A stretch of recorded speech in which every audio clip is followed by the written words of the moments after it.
Ban और भ्रष्टाचार के खिलाफ पूरे नेपाल में प्रदर्शन हो रहे हैं। नेपाल के प्रदर्शन ने हिंसक रूप ले लिया और जिसके बाद राष्ट्रपति पौडेल के निजी आवास पर कब्जा कर आगजनी भी की गई। मंत्रियों के घरों को आग के हवाले कर दिया गया। प्रदर्शनकारियों ने पूर्व प्रधानमंत्री पुष्प कमल दहल प्रचंड और शेर बहादुर देउबा, कल गृह मंत्री के पद से इस्तीफा देने वाले रमेश लेखक और संचार मंत्री पृथ्वी सुब्बा गुरुंग के घर आगजनी की गई।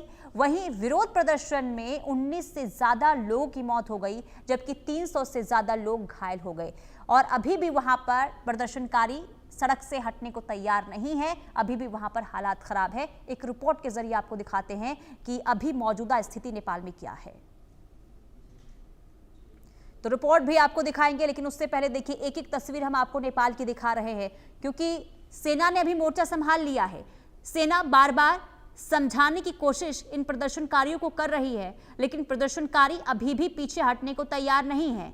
इस्तीफा केपी ओली ने दिया और इसके बावजूद भी वहां पर प्रदर्शनकारी सड़कों पर उतरे हुए नजर आ रहे हैं।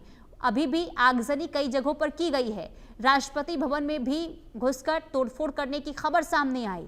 कुल मिलाकर काठमांडू के साथ साथ अलग अलग जगहों पर नेपाल में जो हिंसक प्रदर्शन हो रहा था कल से, वो आज भी वहां पर जारी है। नेपाल की स्थिति खराब हो गई। सवाल ये कि आखिर जो आज हालात नेपाल में बने हुए हैं उसके पीछे किसका हाथ है? भ्रष्टाचार, बेरोजगारी, राजशाही, तमाम ऐसे मुद्दे जिसे लेकर बार बार वहां पर आवाज उठाई जाती रही है। प्रदर्शन भी होता रहा है, लेकिन सोशल मीडिया बैन के बाद स्थिति इतनी दयनीय हो जाएगी, ये शायद वहां की सरकार ने सोचा नहीं था। नतीजा ये हुआ कि प्रधानमंत्री को इस्तीफा तक देना पड़ा।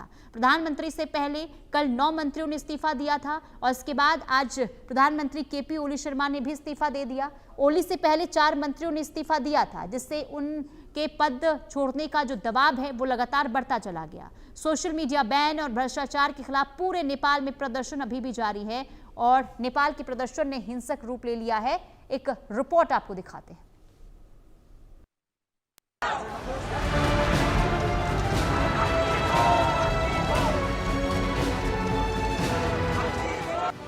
हंगामा, आगजनी और बवाल, सुलग उठा नेपाल। नेपाल में प्रदर्शन जोरदार, मुद्दा भ्रष्टाचार। सोशल मीडिया से बैन हटा, फिर भी जनजैत जिद पर अड़ा। क्या सोशल मीडिया बहाना, मकसद सरकार गिराना?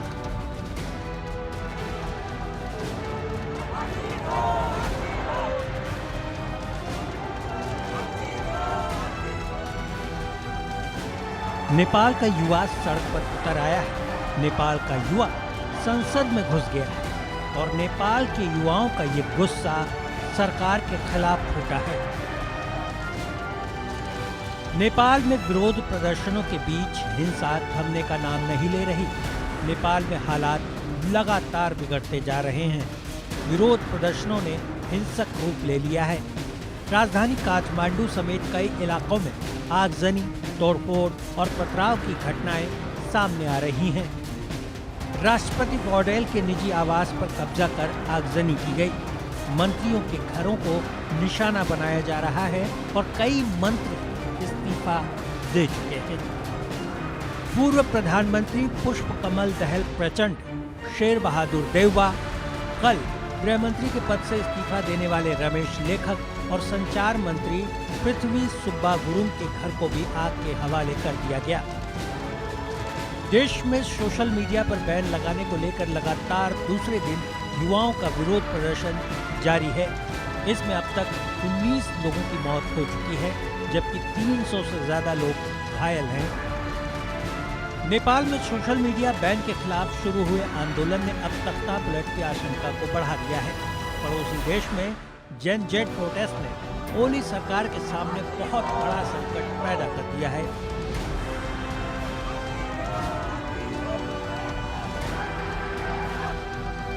अब तक सरकार के गृह, कृषि और स्वास्थ्य मंत्री समेत 5 मंत्री इस्तीफा दे चुके हैं।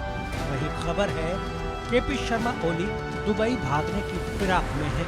नेपाल सरकार ने सोमवार से शुरू हुए इस प्रदर्शन के बाद शाम को ही सोशल मीडिया से बैन वापस लेने का फैसला लिया था। बावजूद इसके लोगों का गुस्सा थमने का नाम नहीं ले रहा है। 8 सितंबर की सुबह को हजारों लाखों नेपाली छात्रों का सैलाब सड़कों पर उमड़ पड़ा।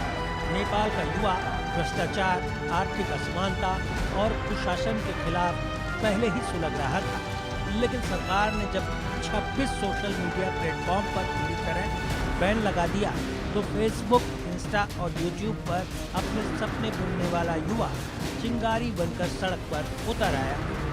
देखते ही देखते नेपाल के कई शहरों की सड़कें रण क्षेत्र बन गई। नेपाल में जो विरोध प्रदर्शन हो रहे हैं उन्हें जेन आंदोलन इसलिए कहा जा रहा है क्योंकि इसमें सबसे बड़ी भागीदारी युवाओं की है, खासकर 18 से 25 साल के बीच की उस पीढ़ी की जिसे जनरेशन जेड कहा जाता है। ये युवा सोशल मीडिया और इंटरनेट पर पले बढ़े हैं। ये फेसबुक, इंस्टाग्राम, टिकटॉक और यूट्यूब जैसे प्लेटफॉर्म्स पर ज़्यादा एक्टिव रहते हैं। इसी वजह से जब सरकार ने सोशल मीडिया पर पाबंदी लगाई तो सबसे ज़्यादा नाराजगी इन्हीं युवाओं में दिखी। वहीं नेपाल में पिछले कई महीनों से सोशल मीडिया पर नेताओं और उनके परिवारों की ऐशो आराम भरी जिंदगी के वीडियो लगातार वायरल हो रहे थे। इस ट्रेंड को नेपाल में नेपो बेबी यानी ताकतवर लोगों के बच्चे कहा जा रहा है।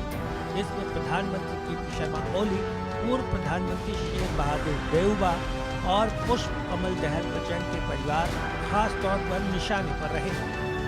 सोशल मीडिया प्लेटफॉर्म पर कई ऐसे वीडियो और तस्वीरें शेयर किए गए जिनमें उनके बच्चों को महंगी कारों, विदेशी शिक्षा और ब्रांडेड कपड़ों के साथ दिखाया गया। इन तस्वीरों और वीडियोस ने युवाओं में गुस्सा और असंतोष बढ़ा दिया। नेपाल में प्रति व्यक्ति आय सिर्फ $1300 सालाना है। युवाओं की बढ़ती नाराजगी देखकर सरकार ने सोचा कि अगर हालात पर जल्द काबू नहीं पाया गया तो माहौल और बिगड़ सकता है। इसी दबाव में सरकार ने सोशल मीडिया कंपनियों को 7 दिन के भीतर नेपाल में रजिस्ट्रेशन कराने का आदेश जारी कर दिया। नेपाल में हजारों की संख्या में युवा काठमांडू समेत कई शहरों में प्रदर्शन कर रहे हैं। विरोध प्रदर्शन के दौरान हालात बेकाबू हो गए और प्रदर्शनकारी संसद भवन परिसर तक में घुस गए। पुलिस ने प्रदर्शनकारियों को रोकने के लिए पानी की बौछार की और आंसू गैस के गोले भी दागे। नेपाल में जारी आंदोलन को बड़ा राजनीतिक समर्थन मिल गया है। राष्ट्रीय स्वतंत्र पार्टी के 21 सांसदों ने सामूहिक इस्तीफा देने का फैसला किया है। रवि लामिछाने के नेतृत्व में पहली बार चुनाव जीतकर आई ये पार्टी शुरू से ही विरोध प्रदर्शनों के साथ खड़ी रही है। पार्टी का कहना है कि मौजूदा हालात में संसद भंग कर नए चुनाव कराए जाएं ताकि जनता को सही विकल्प मिल सके। ये कदम मोदी सरकार पर भारी दबाव बढ़ाने वाला माना जा रहा है। भारी दबाव के बीच नेपाल में गठबंधन सरकार टूटने का भी खतरा बढ़ गया है। देश में जुलाई 2024 से 88 सीटों वाली शेर बहादुर देउबा की नेपाली कांग्रेस और 79 सीटों वाली केपी शर्मा ओली की UNL मिलकर सरकार चला रहे हैं, लेकिन अभी तक सभी इस्तीफे नेपाली कांग्रेस के नेताओं ने दिए हैं। नेपाल में युवा इस कदर भड़के हैं कि सियासी बवाल मच गया है। राजधानी काठमांडू की सड़कों पर युवाओं का हुजूम नजर आ रहा है और सरकार विरोधी नारे गूंज रहे हैं। राजधानी काठमांडू समेत देश के कई शहरों में जमकर तोड़फोड़ और आगजनी हुई है। विरोध प्रदर्शन नेपाल के 7 बड़े शहरों तक पहुंच गया है। इसके बाद सभी जगह कर्फ्यू लगा दिया गया है। नेपाल में भड़के आंदोलन के बाद भारत सरकार भी अलर्ट मोड पर है। नेपाल से सटे बिहार के 7 जिलों पश्चिमी चंपारण, सीतामढ़ी, मधुबनी, अररिया, सुपौल, पूर्वी चंपारण और किशनगंज की बॉर्डर सील कर दी गई है। आने जाने वालों की कड़ी तलाशी हो रही है। एसएसबी हाई अलर्ट पर है। Bureau report, India news.